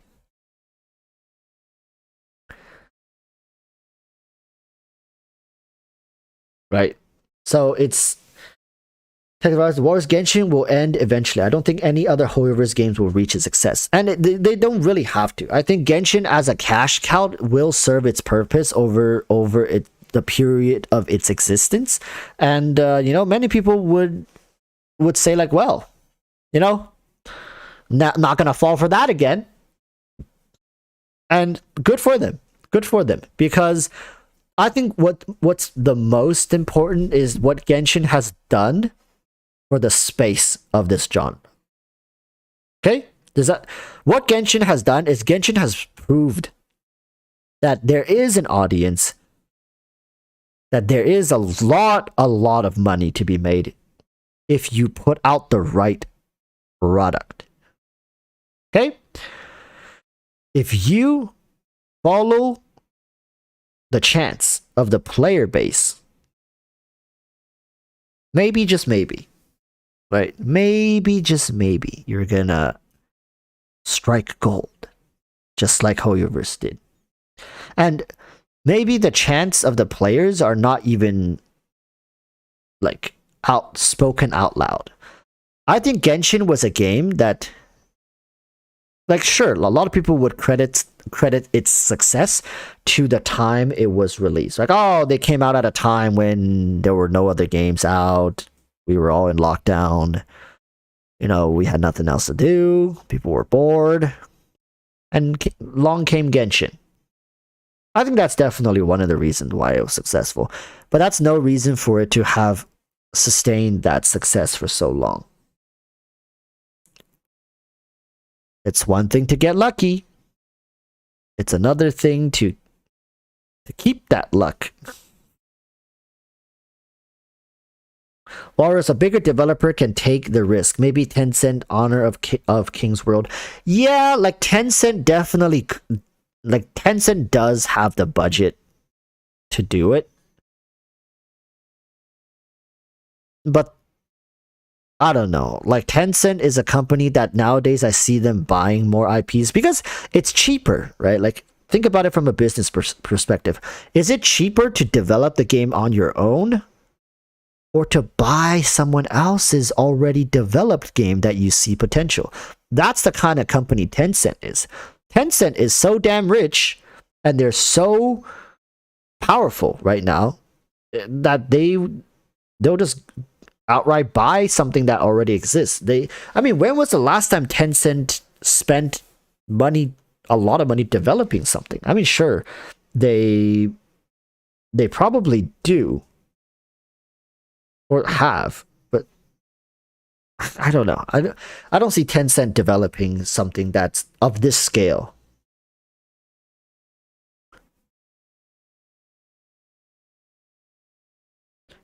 Bruce says, bro, fix your camera angle, let it point downwards. I would love to, but unfortunately, my tripod setup here is a mechanical tripod, and it doesn't work. I wish I can show you guys. But yeah, it's actually not a tripod, it's on a gimbal. And now you guys might go, oh, gimbal, perfect. Then you can just, you know, control it wirelessly and have it. No, the gimbal's turned off. It's just there holding the camera. I was too cheap to get a tripod. Yes, the guy who's dropped thousands of dollars on in-game PNGs of anime waifus is too cheap to spend $30 on a mini tripod. That's right. That's me. That's me. It's like all the years of people looking for a WoW killer. Oh, WoW killers. WoW killers. How many WoW killers has come and gone in the years? Tech the Virus says, Walrus, if nothing else, Genshin needs a competitor to become more generous. Well, Techie, the competitors are gonna have to bring some heat. Because you know, like I said before, it's a huge risk to even try to rival and fight Genshin on its own turf, let alone be competitive enough to steal enough players away from Genshin to have them do something about it. Right? Look at Tower Fantasy, look at Elden Rings, look at Lost Ark. Every time one of these games have came out, players have migrated. But I'm willing to say, more than not, they've came back. Sure, there are people who permanently moved on from Genshin, of course. But there are also new players coming in. But more than not, after people go away, experience these other games, they came back to Genshin. It just takes one day of boredom being like, what am I gonna do today? Well, gotta go head out to go get some groceries in about an hour. I only have 30 minutes. What can I do? What can I do? What can I do? And they log into Genshin. Really, no, really, it's just that it's just like that. It's like not people have pockets of free time during the day.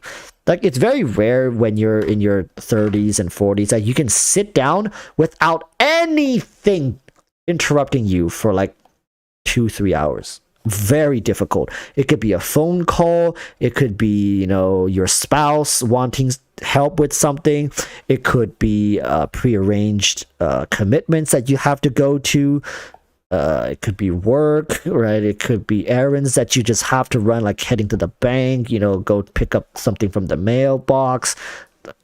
Oh, there's always something. And when you just find that pocket of free time, I'm talking about like that 15-20 minutes that you can just chill, relax, and nothing to do, or maybe like an hour if you're lucky that you have nothing to do and you know there won't be distractions. What are you gonna do? You're gonna join a WoW raid? You're gonna, like, really, what realistically you're gonna go play, like what can you play? You're gonna join a Final Fantasy boss fight? You're gonna go to do a Lost Ark boss fight? That shit takes like 2 hours. Play Nikkei. Yeah, like Nikkei is designed in a similar fashion, right? Like, don't design like games that don't take up a lot of your times at once, or games that are flexible in how you want to play them, when you want to play them, tends to survive very well.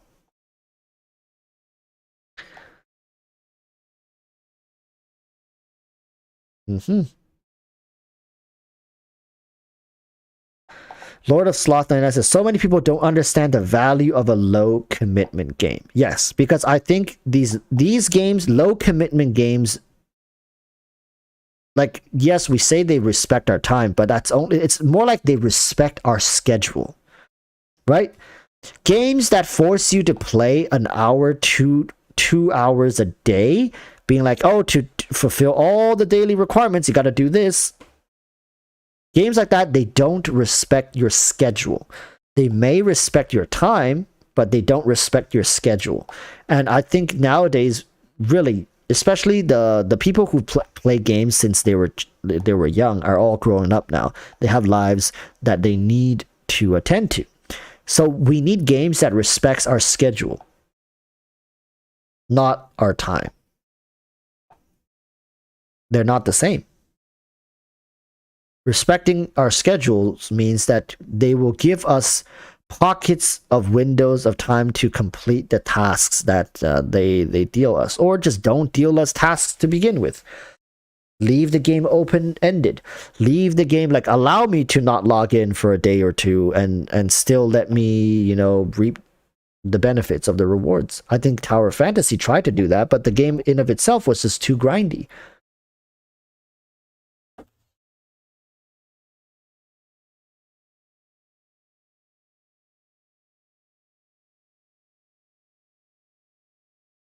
Room says, I just can't get into Nikkei. The ass jiggling turned me off. I know, it's a little too in your face. It's a little too in your face, but if like I'm playing it while I'm watching a TV show, what's to lose? Right? If I just have it on the phone here and I'm like watching Netflix or watching a movie or watching anime, I'm reading the freaking subtitle anyways, and the game plays itself. You know, a game that I'm really looking forward to is Wuthering Waves.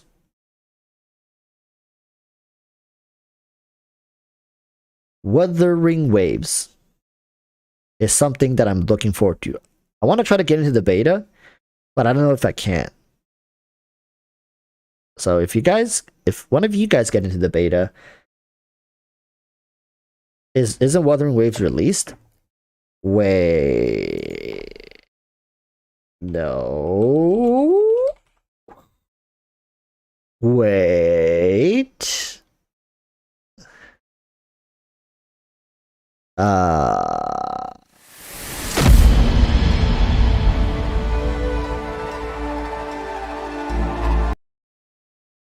Don't think so.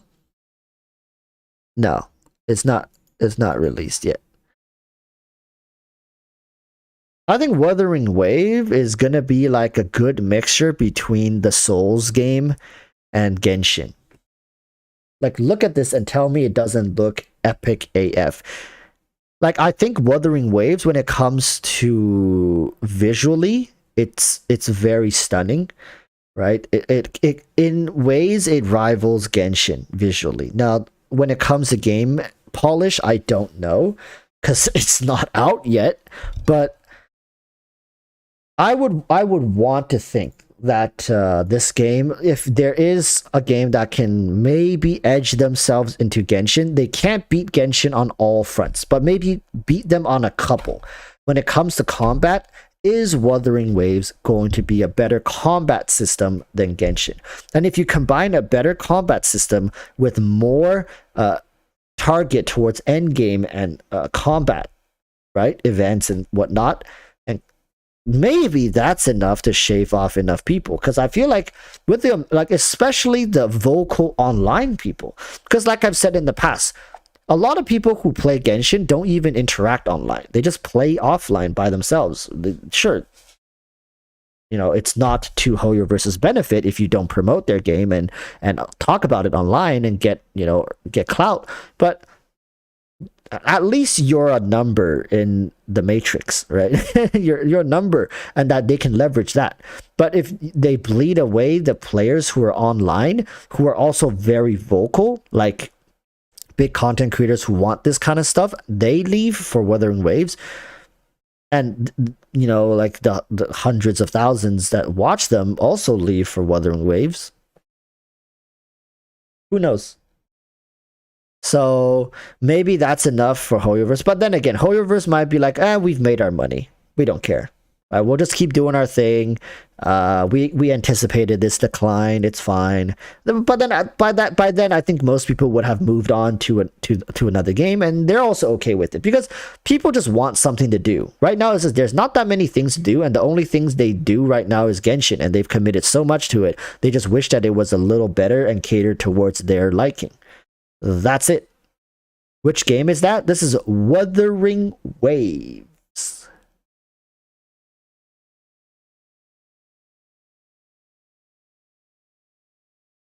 Wuthering Waves is going to be more skill-based. And I like that. I like, why not? It's definitely not a casual friendly game.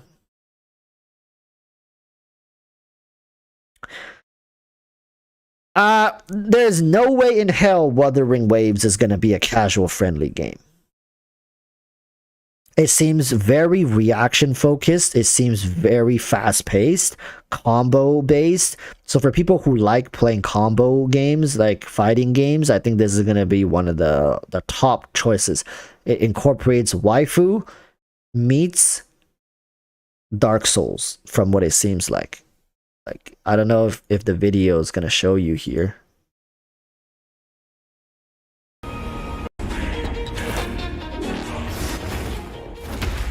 It's also giving me a little bit of Tower of Fantasy vibes here. Like, it looks a little bit like like, look at that. The animation still doesn't rival Genshin. This is a game that's released 2, maybe 3 years after Genshin's release, and look at the animations. Like, this is still closed beta. Like, for them to not represent the final quality, I know. But, you know, from what I see, it's very rare that games will be much better from what we see here on screen. But I think the highlight of Wuthering Waves is definitely its combat system. Tell me this combat system doesn't look slick AF. Like, this has got to be some of the flashiest, over the top, but like satisfying combat I've seen. Like on a mobile game, at least. Like, yeah, Punishing Grey Raven gives off similar vibes, but I think this takes it to the next level. I think, like, this is where 90% of this game's budget went. Reminds me of Black Desert. It does remind me of Black Desert a little bit, but Black Desert is a PC game. This is going to be a mobile, likely cross-platform game. That's probably going to have me drop thousands of dollars on it. But anyways, yeah, people. I think I've said mostly what I wanted to say. I just wanted to get some stuff off my chest, because seeing people every single patch saying the same thing, like, I get it. It's frustrating. HoYoverse doesn't want to acknowledge anything. They don't want to do anything about it. They don't want to make changes. They don't want to steer the game in a more inclusive direction to to the more hardcore players. I get it. It's frustrating AF. But at the end of the day, you also got to understand that it's extremely hard to make a game that caters both towards casuals and hardcores. And it's because HoYoverse chose the casuals, knowing that the hardcore player base likely will stay because of Genshin's relevance. Genshin is so popular that just like... Okay, does this make sense, what I'm about to say? Okay, you guys know mass attracts, period. Okay, mass attracts. If you have enough mass, it naturally attracts. That's why your mom... Okay, I got it out of the system. Mass attracts. The bigger something is, it's just naturally going to attract things. So I guess it's the same with Genshin, right? When Genshin is at its current size, it just naturally has people gravitating towards it. It's law of the universe, right? So HoYoverse knows, well, as long as we have enough popularity, enough mass, people will find it difficult to leave us. And I think that's partially why people are so damn frustrated with Genshin, is because it's hard for them to leave. For example, Tectone. For example, MTouch. I hate to bring up names, but these two are great examples. They are like imprisoned within their own success. Suffering from success is the name of the game here. These bigger creators, they are so, like, that's why it's so, they can't hide the negativity. They can't hide it because it's day in, day out doing something that you don't necessarily enjoy, but you get paid for doing it. It's no different than a desk job. They are literally working desk jobs that just pay better. Okay? So it's like, there's nothing to talk about. There's very little to do. They're sitting there very upset at the situation they're in. They hope, but yet, if they try to do anything other than Genshin, they immediately lose 80% of their viewership. Mass attracts. They are literally trapped. They are trapped. Same with a lot of other content creators, right? It's give and take. There's nothing in this world is free. Like, sure, they are making a lot of money. They are very successful. They have a very, very large follower base, and they're loved. They are very loved. They're also very hated, but mostly, they're loved. They're showered with love and affirmation on a daily basis. But on the flip side is, they've been doing this for 2 years and ticking even more. When is it enough, right? When they pay off their mortgage, when they save up enough for retirement, when is enough? Is it ever going to be enough? Is there ever going to be an end? Would there ever be a product that comes out that rivals Genshin that they can jump to and reignite their passion for content creation, right? Is it difficult to hit the start stream button? Is it difficult to hit the record button? Do you oftentimes feel like you don't want to upload a video? But you have to, because one video equals, I'm not going to spoil how much they make per video, but a video is worth some money, right? Gotta pay the bills. Gotta pay that mortgage. Kids gotta eat. Gotta pay for that next vacation. Gotta take your wife to a nice outing. It's just what it is. But Genshin has made up its mind. It's gonna continue going in this direction, and I think it's whatever. Right? I mean, I get my daily 15 minutes from Genshin, and that's good enough. right? I got other games that I can play. Genshin is my side game.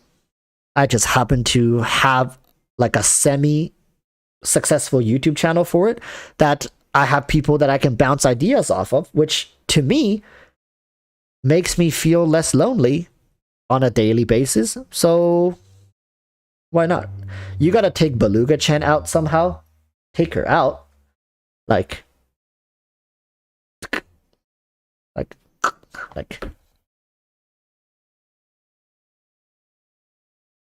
take her out, or take her out. Oh, bubble tea, steakhouse.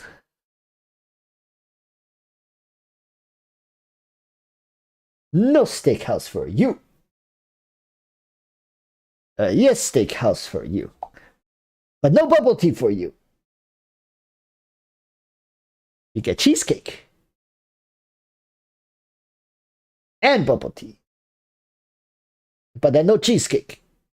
Hey, you were happy with bubble tea just earlier. Why are you sad now that you don't get cheesecake? Ah, you see, chat? I've once again just demonstrated another phenomenon within Genshin, is that we used to be so damn happy with what we had, weren't we? Similar to Beluga-chan just now. When I said, I'm going to take you out to a steakhouse and then go and then bubble tea, she was happy. Then I took away the steakhouse, she was sad. I put the steakhouse back and took away the bubble tea, she was sad. Then I gave both back to her and I added cheesecake. Then she was really happy. Then I took away the bubble tea and kept the cheesecake. Then she was moderately happy. Then I gave her back the steakhouse and bubble tea, which originally made her happy, but then I took away the cheesecake. Then suddenly, she wasn't happy anymore. You see, something that used to make her happy because something else was offered up and then taken away from them made them not as happy. It's the same thing with Genshin. We used to be so damn happy with just the standard banner characters when it was just Diluc was S tier. It's crazy, man. It's crazy because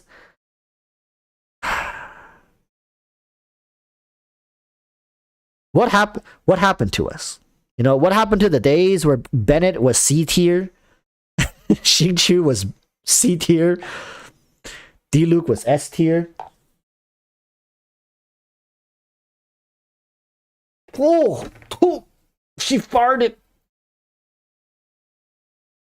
Sorry, excuse me. I'm gonna have to continue talking like this because my dog, I don't have a dog. My cat farted and it literally hit me in the back of my throat. And I feel like I taste a bit of it. Or was that Beluga-chan?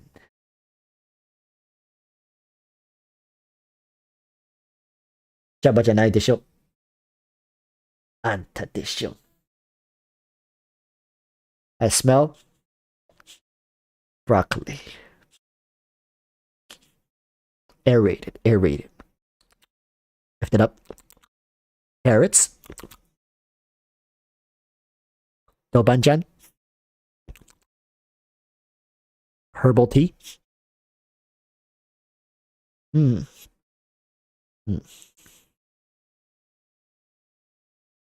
Ground beef. It was you!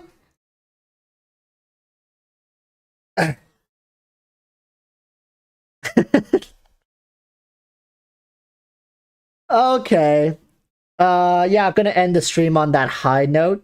Can't top that. Can't top that. Back in the day, Chi-Chi considered S tier most wanted. Yeah. I miss those days. We were much happier back then. Listen, we really were. We really were. Everybody was excited. People just wanted to... Like, back then, doing, like, 10,000 damage was impressive. Now we have all these teams, all these characters, and people are just upset every single day. Every day. There's another drama video talking about how, you know, the game sucks. But hey, that's what happens when the game gets better. People hate it more. How? Because it can never live up to the potential people have in their minds for it. Because in our minds, in our imaginations, there are no problems. There are no setbacks. There are no issues. There's no budget limit. There's no anything. There's no profit margins. There's no investor. It's just endless potential. All the good, none of the bad. And with that, I'll be taking my leave. Think about that, people. The next time we meet will be Saturday, and then next week, 3.3 is going to be out. I'm going to figure out this card game thing, and I will be sending every single challenger that dares step up to me straight to the Shadow Realms. Prepare yourselves. Some cheeks are about to get clapped. Bye.